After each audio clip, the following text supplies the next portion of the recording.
नमस्कार, बहुत स्वागत है आपका। आप देख रहे हैं ग्रैंड धर्मा सन्मार्ग।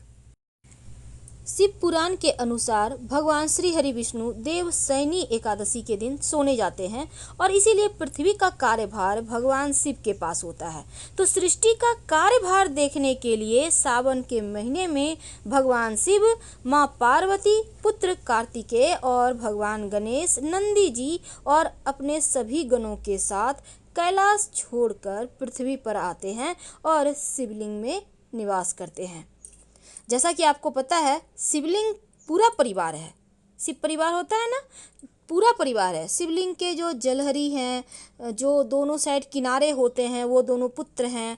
बीच में उनकी पुत्री होती है और जलहरी के जो शिवलिंग जहाँ पे रखा हुआ है हस्त कमल पे, वो माँ पार्वती हैं। और तो इस तरह से पूरा गण, पूरा परिवार उनके साथ होता है। तो शिव जी की पूजा खास तरीके से की जाती है। देखिए, कुछ वस्तुएं ऐसी होती हैं जिनको अगर आप शिवलिंग पर सावन सोमवार के दिन अर्पित करें तो जीवन में विशेष कृपा मिलती है शिव जी की। वैसे तो आपको पता ही है कि शिवलिंग पर अगर गाय का कच्चा दूध अर्पित किया जाए तो भगवान शिव की कृपा हमेशा ही बनी रहती है। लेकिन इसके साथ ही बहुत सारी ऐसी वस्तुएं हैं जिनसे आप उनको मना सकते हैं। अब रुद्राभिषेक भी करने के बहुत सारे फायदे मिलते हैं। लेकिन पूरे सावन के महीने में जब भी आपके दरवाजे पर गाय या बैल आ जाए, बिना कुछ अपने हाथों से दिए उनको जाने के लिए मत कहिए। थोड़ा सा गुड़ दे दें, रोटी दे दें, कुछ गाछ का पत्ता ही तोड़ कर खिला दें, क्योंकि हो सकता है शिव जी के जो वाहन है, नंदी जो गण है, वो आपके दरवाजे पर आए हों।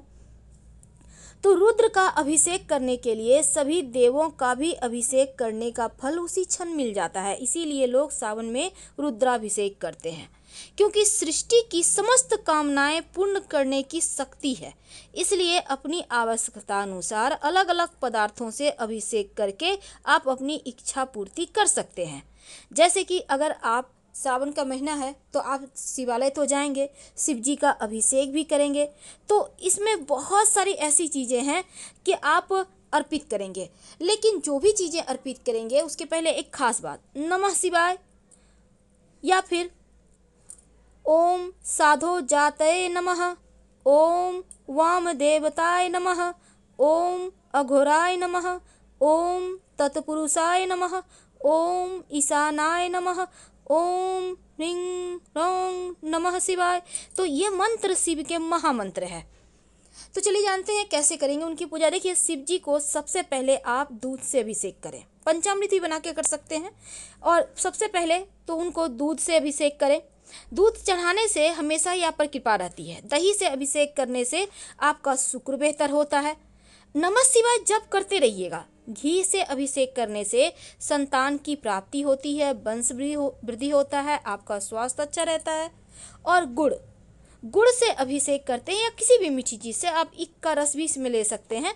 तो उससे क्या होता है, जीवन में खुशियाँ बढ़ती है, प्रेम बढ़ता है। और शहद, शत्रु विरोधी शांत रहते हैं, आपका तेज बढ़ता है, आपका पराक्रम बढ़ता है। तो इस तरह से आप अपनी मनोकामना के अनुसार जितनी भी वस्तुएं चाहें शिव जी पर अर्पित कर सकते हैं। तो पूजा के लिए बहुत सारी चीज़ें जरूरी है। तो पंचामृत कैसे बनाएंगे, दूध, दही, घी, शहद, गुड़ सबका मिश्रण बना लें और भगवान शिव को स्नान कराएं। उसके बाद 1 लोटा जल से अभिषेक करें। इसके बाद आप उनको अब सजाइए। उनको क्या करेंगे, सबसे पहले तो चंदन, सफ़ेद चंदन, लाल चंदन मत यूज कीजिएगा, उनको लगाइए। इसके बाद आपके पास पुष्प हैं, अब जैसे बेले का पुष्प है, कनेर का पुष्प है, आप उन्हें सजाइए दोनों हाथों से।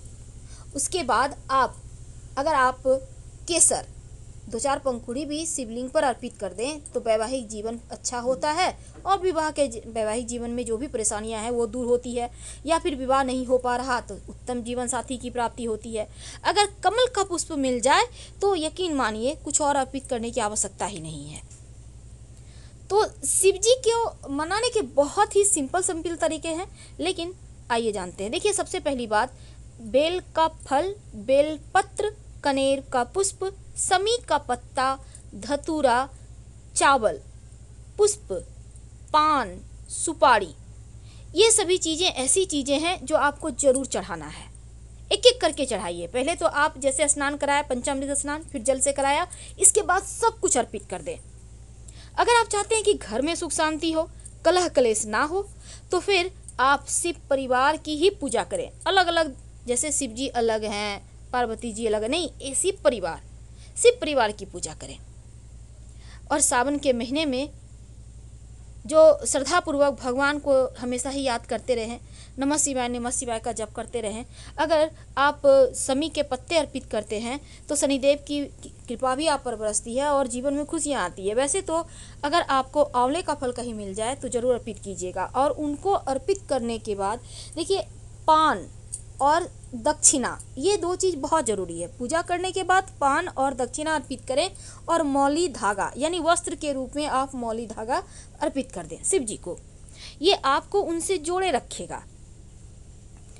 तो शिव जी को प्रसन्न करने के लिए ये चीज़ें ज़रूरी है। 5 मुखी रुद्राक्ष अगर आप चाहें अपने बच्चों को गले में पहना सकते हैं और आप भी पहन सकते हैं। लाल धागे में बांधकर शिवलिंग पर अर्पित कर दें, उसके बाद आप ले आकर पहन लीजिए। वैसे तो लौंग अर्पित करने से आपका राहु केतु शनि बिगड़ा हुआ जो है वो अच्छे फल देने लगते हैं। तो ये तो सिंपल सी चीज़ है।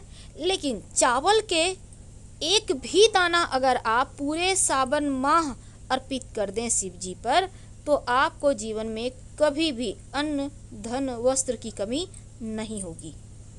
चावल का एक दाना ही काफ़ी है। वैसे 11 दाना आप नमः शिवाय करके अर्पित कीजिएगा तो शिव जी का मंत्र से आपको लाभ मिलता है।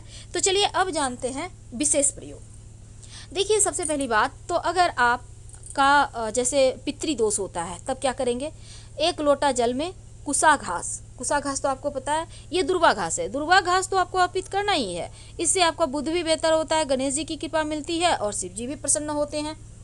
और नारियल जरूर अर्पित कीजिएगा, लेकिन फोड़कर जल अर्पित मत कीजिएगा शिव जी पर। और शिवलिंग के ऊपर नारियल मत अर्पित कीजिएगा, वहाँ पर आप साइड में वहीं पर शिव जी से सटाकर रख दें और बाद में ले आइए, फोड़कर सबको ही मिलके सबको प्रसाद बांटकर खाइए। शिव जी के जो माथे पर शिवलिंग के ऊपर जो चढ़ा होता है उसको ग्रहण नहीं किया जाता।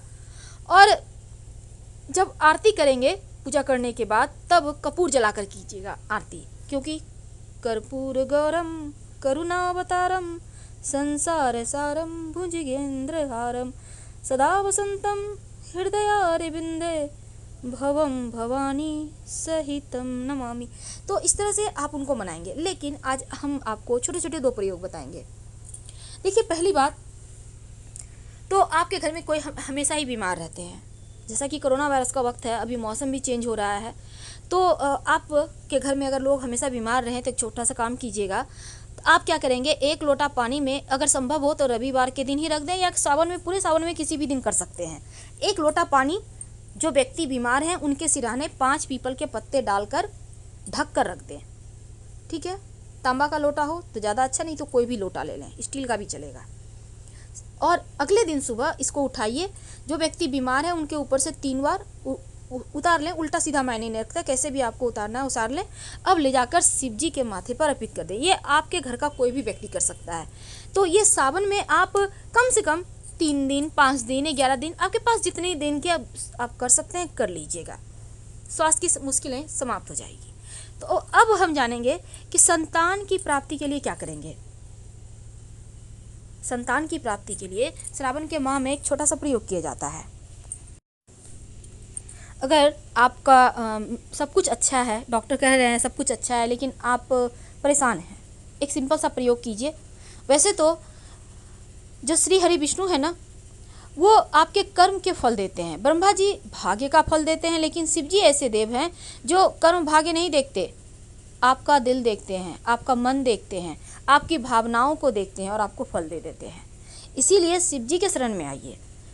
अब क्या करेंगे, आकड़े का पुष्प, आक का पौधा होता है ना, सफ़ेद आक जो आप शिव जी पर अर्पित करते हैं, आक, धतूरा, धतूरे का फल, तो आक का पौधा जो सफ़ेद वाला आक का पौधा है उसकी जड़ आपको लेकर आप किसी भी दिन ले लीजिएगा। भगवान को याद कीजिए, प्रणाम कीजिए, वृक्ष को प्रणाम करके उनसे आज्ञा ले लीजिएगा, अपनी परेशानी कहिएगा और थोड़ा सा जड़ निकाल कर ले लें। पूरा गाछ नहीं उखाड़ना है, थोड़ा सा जड़, और फिर उनको बोलिएगा कि हम ले जा रहे हैं, हमें संतान चाहिए।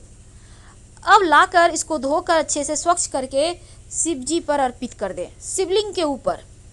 किसी भी दिन कर सकते हैं, सोमवार का दिन हो तो सोने पे सुहागा, शिवलिंग के ऊपर अर्पित कर दें। इसके बाद इसको, जो महिलाएं हैं जिन्हें संतान चाहिए, यह प्रयोग कोई भी कर सकता है किसी के भी बदले में, उससे मतलब नहीं है।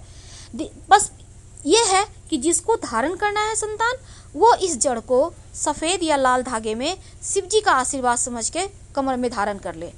3 महीने के अंदर संतान की प्राप्ति होगी या खुशखबरी मिल जाएगी। ज़्यादा से ज़्यादा 6 महीने, उससे ज़्यादा हो ही नहीं सकता। तो ये प्रयोग आजमाया हुआ है, आप करके देखें। लेकिन एक बात और है, जब आप ये प्रयोग करिएगा, जैसे होता है ना, कमर में है तो खुल गया, कभी निकल गया, तो उसको आप फिर से पहन लीजिएगा, कोई दिक्कत नहीं है। अगर खो जाए तब आप फिर से ये प्रयोग कर लें किसी भी सोमवार को। अब हम बात करेंगे विवाह के बारे में। अब आपका विवाह नहीं हो पा रहा, बहुत परेशान है, उम्र बीतती जा रही है, आपके बच्चे यहाँ परेशान हैं, जल्दी से शादी हो जाए, क्या करेंगे? तब ऐसे में एक छोटा सा प्रयोग कीजिए। 108 बेलपत्र ले आएं। अगर 108 बेलपत्र नहीं है तो जितना है उतना ही ले लें, और फिर गिनती आपको 108 पुराना है। जैसे कि आप 10 बेलपत्र है, अर्पित कर दें, फिर सारे उठा लें, धो लें, और फिर से सारे बेलपत्र पर नमः शिवाय लिखें। ओम नमः शिवाय लिख सकते हैं, खुद के लिए करते हैं तो नमः शिवाय बोलते जाएं, और जो अगर आप किसी और के लिए कर रहे हैं तो ओम नमः शिवाय बोलें। और सारे बेलपत्र पर लिखने के बाद एक एक करके नमः शिवाय शिव जी पर चढ़ाते जाइए। तो इस तरह से 108 बेलपत्र आप शिवलिंग पर चढ़ाएं और प्रार्थना करें शीघ्र विवाह की। भगवान ने चाहा तो 6 महीने में आपका रिश्ता तय हो जाएगा। बहुत सिंपल है, आप दिल से कीजिएगा, जो भी करें दिल से करें, शिव जी के शरण में चले आएं। दुनिया में कहीं कुछ नहीं है, सब कुछ शिव जी हैं, उन पे ही सब कुछ छोड़ दें, वही आपको जीवन जीने की एक नई वजह देंगे, नई दिशा देंगे, आपके जीवन की मुश्किलों को दूर करेंगे और आपके जीवन में खुशियां ही खुशियां लाएंगे। फिलहाल विदा लेंगे। हर हर महादेव। धन्यवाद।